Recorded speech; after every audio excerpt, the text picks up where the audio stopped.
తిమోతికి రాసిన 2వ పత్రిక 1వ అధ్యాయం 8వ వచనాన్ని దయచేసి చదివి వినిపించాలి. కాబట్టి నీవు మన ప్రభువు విషయమైన సాక్ష్యమును గూర్చి అయినను ఆయన ఖైదీనైన నన్ను గూర్చి అయినను సిగ్గుపడక దేవుని శక్తిని బట్టి సువార్త నిమిత్తమైన శ్రమానుభవంలో పాలివాడవై ఉండుము. చదవాలి. మన క్రియలను బట్టి కాక తన స్వకీయ సంకల్పమును బట్టి అనాది కాలములనే క్రీస్తు యేసునందు మనకు అనుగ్రహింపబడినదియు క్రీస్తు యేసును మన రక్షకుని ప్రత్యక్షత వలన బయలుపరచబడినది అయిన తన కృపను బట్టి మనలను రక్షించి పరిశుద్ధమైన పిలుపుతో ఆయన మనల్ని పిలిచెను.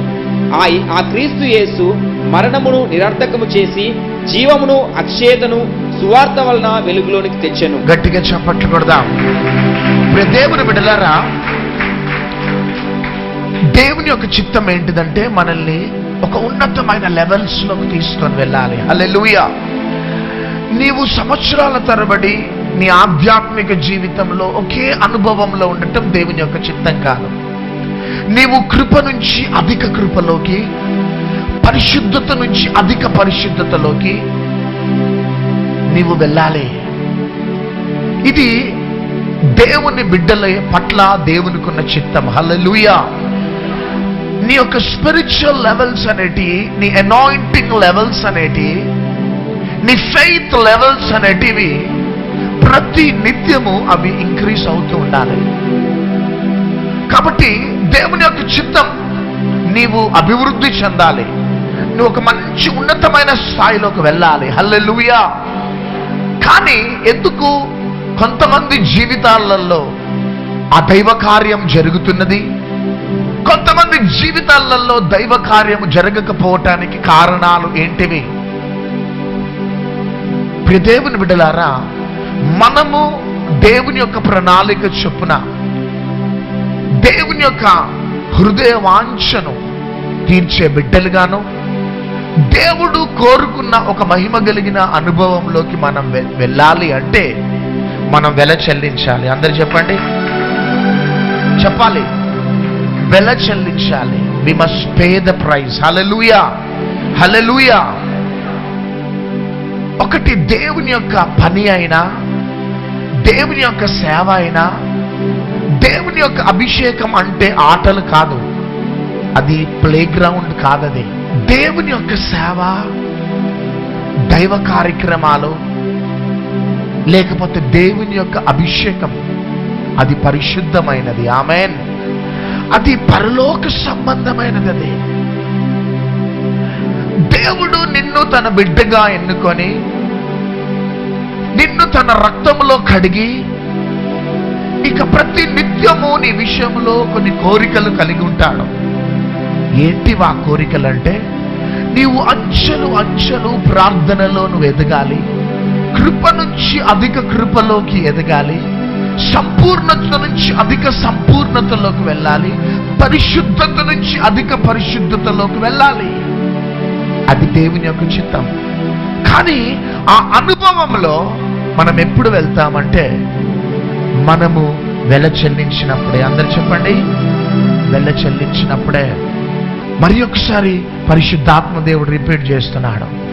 దేవుని మందిరమైన, దేవుని యొక్క సేవ అయినా, దేవుడు నీకు ఇచ్చిన ప్రతి బాధ్యత అయినా, అది పాటల బాధ్యత కావచ్చు, ఆరాధన బాధ్యత కావచ్చు, వాలంటరీ వర్క్ కావచ్చు, ఏది అయినా అది ఈ లోక సంబంధమైనది కాదు, కానీ అది పరలోక సంబంధమైనది. దైవ సేవకుడు కానీ లోక సంబంధమైన వారు నీకు ఆ బాధ్యత ఇవ్వలే, కానీ ప్రత్యేకంగా దేవుడు నీకు ఆ బాధ్యత ఇచ్చినాడు. గట్టిగా చప్పట్లు కొట్టండి. ప్రార్థన పరిచర్య కావచ్చు, వాలంటరీ పరిచర్య కావచ్చు, పాటల పరిచర్య, ఇన్స్ట్రుమెంట్స్ పరిచర్య, ఏ పరిచర్యనైనా అది దైవ సేవకుని ద్వారా నీకు అందించబడలే. దేవుడు స్వయంగా నీకు ఇచ్చిన బాధ్యతనే. కాబట్టి ఆ బాధ్యత లోక సంబంధమైనది కాదు, అది పరలోక సంబంధమైన బాధ్యత. ఆమేన్. అది పరిశుద్ధమైనది ఆ బాధ్యత. కాబట్టి కొన్నిసార్లు కొంతమంది ఆ బాధ్యతను స్వీకరించటానికి ఇష్టపడరు.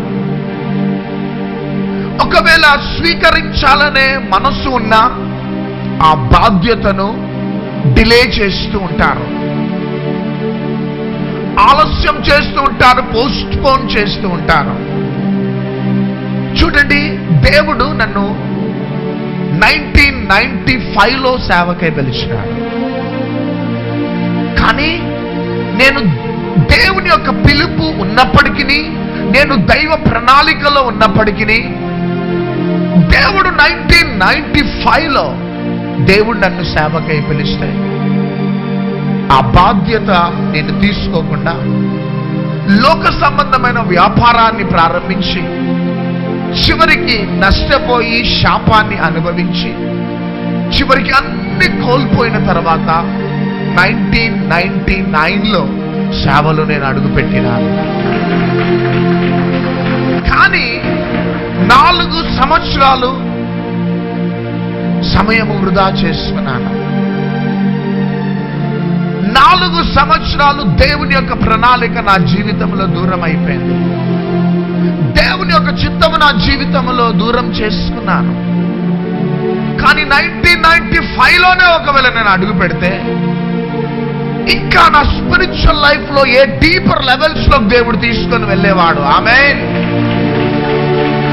ఇంకా నా అనాయింటింగ్ లెవెల్స్ ఇంకా ఏ పీక్ లెవెల్స్ లో తీసుకొని వెళ్ళేవాడు. కానీ 1995లో పిలువబడిన నేను 1999లో సేవలో ఎంటర్ అయినాను. కానీ 4 years దేవుని యొక్క దీవెనలు, ఆశీర్వాదాలు ఎన్నో నా జీవితంలో నేను కోల్పోయినా. Thank God. ఇక జీవిత కాలం అంతా కూడా సేవను పక్కకు పెట్టేసి లోక సంబంధంగా నేను బ్రతకకుండా 1995లో సేవలో నేను అడుగుపెట్టినాను. చెప్పట్లు కొట్టండి. అయితే సేవలో అడుగుపెట్టినప్పటి నుంచి కూడా దేవుడు మాకు నేర్పించింది ఒకటే ఒక ప్రత్యక్షత, వెల చెల్లించడం. Hallelujah. You must pay the price. నీకు అభిషేకం కావాలా? You must pay the price. నువ్వు వెల చెల్లించాలి. దేవుని దీవెనలు కావాలా? You must pay the price. వెల చెల్లించాలా? దేవుని సేవలో వాడబడాలని ఆశ ఉన్నదా? You must pay the price. వెల చెల్లించాలా? ఇది కొనుక్కునేది కాదు. ఇది అభిషేకం అనేది వెళ్ళి కొనుక్కునేది కాదు. ఎవరో దైవ సేవకులు చేతులు పెడితే అందుకునేది కాదు. నువ్వేదో పెద్ద మందిరానికి వెళ్ళటంని బట్టి పొందుకునేది కాదు. నువ్వు సేవకుడివైనా విశ్వాసమైనా దేవుడు నీ పట్ల ఒక గొప్ప ఉద్దేశం కలిగి ఉన్నాడు. 2014లో ఆ ఉద్దేశం నెరవేర్చబడలేకపోయింది. కానీ ఈ 2015లోనైనా ఆ పిలుపులో నీవు గాని పాలిభాగస్తున్నవై వెల చెల్లించినట్లయితే ఈ జాన్యువరి నుంచే దేవుడు నిన్ను అభిషేకించి దీవించబోతున్నాడు. చప్పట్లు కొడదాం. You have wasted all your time. సమయం వృధా అయిపోయింది. Just for unwanted issues, just for unwanted things. అనవసరమైనవి దాంట్లో ఎంటర్ అయి సమయం ఎంతో వృధా చేసుకున్నాను. నా జీవితంలో నేను అనుభవించిన నా అనుభవాన్ని మీ మధ్యలో నేను షేర్ చేసుకుంటున్నాను. హల్లెలూయా. కానీ నా ప్రియ సంగమా, నా ప్రియ దేవుని బిడ్డలారా, దేవుని యొక్క చిత్తం తన ప్రియ కుమారుడైన క్రీస్తు రక్తంలో కడగబడిన నిన్ను ఒక టాప్ లెవెల్స్ లో తీసుకొని వెళ్ళాలి. నువ్వు తలగా ఉంటావు కానీ తోకగా ఉంటుంది. చప్పట్లు కొట్టాడు. నువ్వు పైవాడిగా ఉంటావు కానీ క్రిందివాడిగా ఉంటావు. నీ నీవు అప్పిచ్చేవాడిగా ఉంటావు కానీ అప్పు తీసుకునేవాడిగా ఉండద్దు. ఒక టాప్ లెవెల్స్ లో ఉండాలి నువ్వు. హల్లెలూయా. కానీ నేను ఏ విధంగా 4 years డిలే చేసినానో, ఒకవేళ ఈ టీవీ ప్రోగ్రామ్ చూస్తున్న సేవకుడా, ఈ టీవీ ప్రోగ్రామ్ చూస్తున్న విశ్వాసి, ఈ మందిర ఆవరణముల కూర్చున్న సహోదరి సహోదరుల 2014 దాకా ఆలస్యం చేసినావేమో, వృధా చేసినావేమో టైం. కానీ ఎందుకు ఈ ప్రాంగణంలో నిన్ను దేవుడు నడిపించినాడంటే ఈ ఇయర్ లోనైనా నిన్ను లేపుకోవటానికే.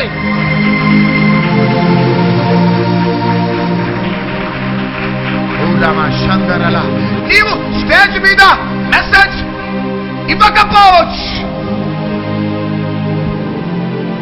స్టేజ్ మీద నిలబడి ప్రసంగం చేయకపోవచ్చు, పాటలు పాడకపోవచ్చు, వాయిద్యాలు వాయించకపోవచ్చు. కానీ దేవుని యొక్క తోటలో ఏదో ఒక పని చేయటానికి నీవు అర్హుడవు. చప్పట్లు కొట్టండి. వృద్ధాప్యంలో ఉన్నా, ఎవరి వయసులో ఉన్నా, పేదవాడివైనా, గొప్పవాడివైనా, బిజినెస్ మ్యాన్ అయినా, ఎవరివైనా కావచ్చు, దేవుని యొక్క తోటలో నీవు పని చేయటానికి, దేవుని హృదయ వాంఛను తీర్చటానికి నీకు ఈ 2015లో ఒక బాధ్యత ఉన్నది. చప్పట్లు కొట్టండి.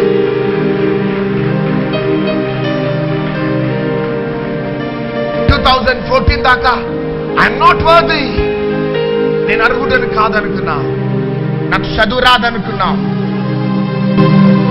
కానీ 2015లో నాయన దేవుడు నిన్ను ఆశీర్వదించి దీవించి నిన్ను ఒక స్పిరిచువల్ గా నిన్ను ఒక హైయర్ లెవెల్స్ లోకి నేను తీసుకొని వెళ్ళాలని ఆశపడుతున్నాడు.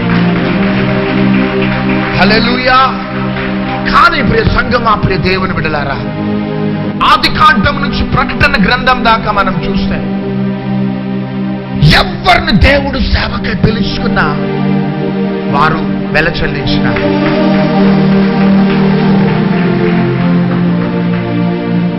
మోషేని ఐగుప్తుకు పంపక ముందు దేవుడు పిలుచుకున్నాడు. కానీ 40 సంవత్సరాలు వెల చెల్లించినాడు మోషే. కానాను చేరక ముందు యెహోషువ 40 సంవత్సరాలు మోషేతో ఉండి వెల చెల్లించినాడు. చప్పట్లు కొట్టండి. బైబిల్ గ్రంథంలో ఎవరినైనా మీరు చూడండి, వెల చెల్లించినాడు. చూడండి, యేసు క్రీస్తు ద్వారా పట్టబడిన శిష్యులు ఏ విధంగా వెల చెల్లించినారంటే వారి దోణెలని, వారి వలలని విడిచిపెట్టి యేసయ్యను వెంబడించినారు. ఆ విధంగా వెల చెల్లించినారు. యూదులు భయంకరమైన పోరాటాన్ని అనుభవిస్తుంటే ఎస్తేర్ ఉపవాస ప్రార్థనను డిక్లేర్ చేసి వెల చెల్లించింది. ఈ విధంగా బైబిల్ గ్రంథంలో ఎవరిని చూసినా, నెహేమియాని చూసినా, ఎజ్రాని చూసినా, ఎవరిని చూసినా వారు సడన్ గా రాత్రి దేవుడు వారిని బ్లెస్ చేయలేదు.